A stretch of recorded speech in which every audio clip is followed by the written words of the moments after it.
Bonjour. Alors bonjour à toutes et bonjour à tous. Merci de me rejoindre pour cette vidéo numéro 12 qui traite du chapitre 8 du bouquin, hein, Changer le foot pour changer le monde, et qui a pour titre dans ce chapitre Le foot vu depuis l'espace. Alors je rappelle qu'il s'agit du rapport que ferait un extraterrestre donc sur les terriens humains et le sport en général. Alors en matière de sport, j'avais lu la moitié du chapitre, je disais qu'il y a des aspects commerciaux très importants, et la dernière phrase que je citais, c'était celle-ci: parmi tous les sports pratiqués par les terriens, c'est le football qui en est le plus représentatif, et de loin donc de ses aspects commerciaux. Alors je continue le chapitre et on va le terminer. Dans les médias spécialisés dans le sport, au premier rang desquels la télévision et les sites internet dédiés, et dans ce qu'ils appellent les réseaux sociaux, bien des commentateurs sportifs se plaignent du fanatisme et de la violence de certains supporters. La plupart de ces observateurs avisés ou de ces journalistes spécialisés n'ont pas conscience de la grande part de responsabilité dans le développement chez les supporters endoctrinés des sentiments d'appartenance viscérale et des soutiens inconditionnels à leurs idoles. Sentiments qui sont à l'origine de bien des débordements.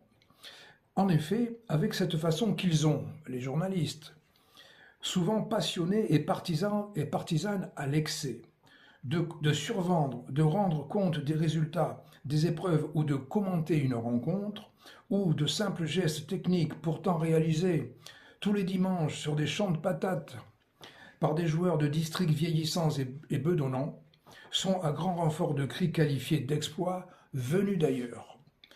En tout cas, pas de chez nous, nous dit l'extraterrestre, évidemment.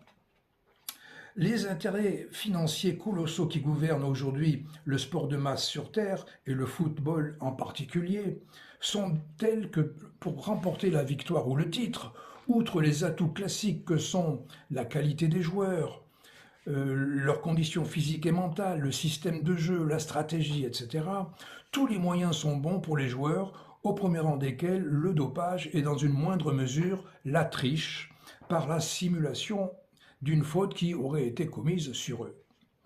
Il ressort de bien des études terrestres, bien peu médiatisées au demeurant, que la quasi-totalité des sportifs de haut niveau se dopent dans la plupart des sports, simulent dans d'autres, ou les deux en ce qui concerne le football professionnel.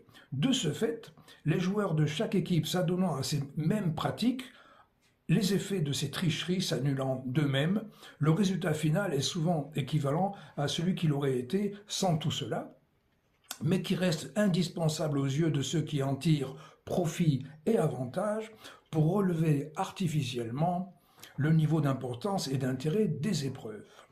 Il s'agit pour eux de susciter encore plus d'engouement auprès du plus grand nombre possible de terriens captifs, grands amateurs d'émotions et gros consommateurs des biens, des produits et des services qui vont avec, par exemple, bars, restaurants, hôtels, sorties en boîte de nuit, look, coiffeurs, tatoueurs, tenues vestimentaires, rassemblements et fêtes privées, véhicules, déplacements, carburant, péages autoroutiers, tout type d'écran, équipements et vêtements de sport, abonnements dans les salles de sport, jeux et paris en ligne, presse spécialisée, mais aussi mobilisation des médias, de la police, des pompiers et des services de santé et d'urgence, etc., etc. Il faut bien reconnaître qu'en cela, tout comme pour les autres addictions qu'ils cumulent le plus souvent, les supporters font office de bons citoyens, puisqu'indirectement créateurs d'activités et donc d'emplois, faisant ainsi marcher le commerce. À travers les paris en ligne, où il s'agit pour eux de miser le plus souvent sur le résultat final des matchs de football, les humains ont ainsi inventé un autre moyen d'essayer de s'enrichir, sans travailler, sans voler et sans pratiquer d'activités illégales, ces jeux d'argent étant tout à fait autorisés, organisés et encouragés par des publicités faussement non agressives, mais très bien ciblées, sur une large échelle, souvent nationale, voire internationale. même s'il touche davantage les mâles et les femelles, je rappelle que c'est un extraterrestre qui parle, hein, toutes les catégories de terriens humains sont touchées par ce fléau.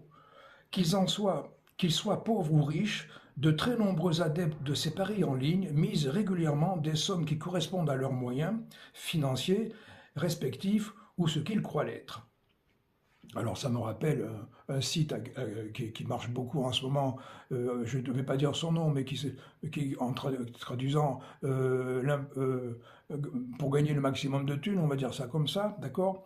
L'important c'est de gagner, le plus important c'est de gagner, eh ben, peut-être que le plus important ce serait plutôt de ne pas jouer. On va voir ça plus tard. L'intérêt des jeux d'argent est que ceux qui s'y adonnent réagissent à son égard comme la grande majorité des consommateurs de tabac ou d'alcool, pour ne citer que ces deux drogues. La plupart déclarent que ce sont là de petits plaisirs sans conséquence et que par ailleurs, ils peuvent s'arrêter quand ils veulent. Ce qui en réalité est très rarement le cas. Au final, pour ceux qui jouent, les pertes d'argent misées sont bien plus nombreuses et conséquentes que les gains éventuels, aléatoires par définition, les seuls véritables gagnants étant bien sûr les inspirateurs, les concepteurs et les commercialisateurs de ces jeux qui, comme ils le disent, se gavent sur le dos de ceux qu'ils attirent dans leur filet et dans leur nasse. Comme pour les autres drogues, les paris en ligne sont un moyen très efficace d'aliénation des consciences des humains et de régulation des tensions sociales. Ce n'est pas pour rien que certains terriens devenus suffisamment lucides, grâce à nos interventions, là il faudrait lire le bouquin pour comprendre ça, mais bon, qualifient ces jeux d'argent licites de raquettes d'État. Pour ce qui est du dopage, même si on en parle surtout à propos de ces sportifs, de ce sport que les humains appellent le cyclisme, on le trouve en fait dans tous les sports, là aussi plus ou moins. Il s'agit le plus souvent, pour les terriens sportifs, entre guillemets, d'absorber des substances illicites qui vont les stimuler donc artificiellement, les rendant ainsi plus performants et plus endurants. Si ces pratiques produisent les effets escomptés en termes de spectacle, de victoire, de célébrité, d'ego et d'argent gagné, elles permettent aussi une bonne régulation de la vie de ces humains en réduisant leur temps de passage sur Terre et surtout leur temps de vie en bonne santé. Là encore, en cela, ils participent au fonctionnement de la société à travers la mobilisation, entre autres, des services médicaux et sociaux. En ce qui concerne la simulation, surtout dans le foot, où les règles de ce jeu s'y prêtent plus qu'ailleurs, il s'agit pour les sportifs, entre guillemets, qui la pratiquent, d'une sorte de sport dans le sport, de figures de style libres, d'une véritable institution, une règle tacite mais de fait, dont les joueurs sont les acteurs visibles, certes, mais où les véritables responsables sont ailleurs. Ce sont bien sûr, mais à divers degrés, les dirigeants, les sponsors, les publicistes, les entraîneurs, les arbitres, les commentateurs et surtout les supporters. En un mot, tous ceux qui non seulement ferment les yeux, puisqu'étant dans le déni ou le mensonge, mais l'encouragent pour certains quand ils ne l'organisent pas eux-mêmes. Le but de ces simulations est d'obtenir en retour de l'arbitre, donc ainsi abusé, des compensations réglementaires cette fois, qui vont leur donner des avantages parfois décisifs. Là aussi, tous les joueurs simulant plus ou moins bien, les conséquences de ces tricheries s'annulent. Les conséquences de ces tricheries s'annulent sur l'ensemble des rencontres d'une même épreuve sur un championnat, par exemple, ce qui n'est pas le cas pour les épreuves à élimination directe. Cela dit, même en championnat, les sentiments ponctuels de frustration, d'injustice nés de ces tricheries lors de matchs où bien souvent l'équipe qui gagne et celle qui triche le mieux sont eux aussi responsables de bien des débordements. Par la violence de certains sports et celle de leurs adeptes, pour ne pas dire de leurs disciples, au premier rang desquels se trouve le football, le sport lui aussi, mais dans une mesure moindre que pour la religion par exemple, contribue à la régulation et au contrôle des populations sur Terre. Fin du rapport de l'extraterrestre, et je conclus le chapitre comme ça, ouf! C'est comme les coups de marteau sur la tête, Ça fait du bien quand ça s'arrête. Je rappelle qu'il s'agit là d'un extrait d'un roman de fiction, Clin d'œil. Mais avez-vous remarqué à quel point cet extraterrestre s'exprime presque comme moi? Serait-il un peu humain? Ou bien serais-je un peu extraterrestre? Et vous vous sentez comment là? Mais revenons à nos moutons, si j'ose dire.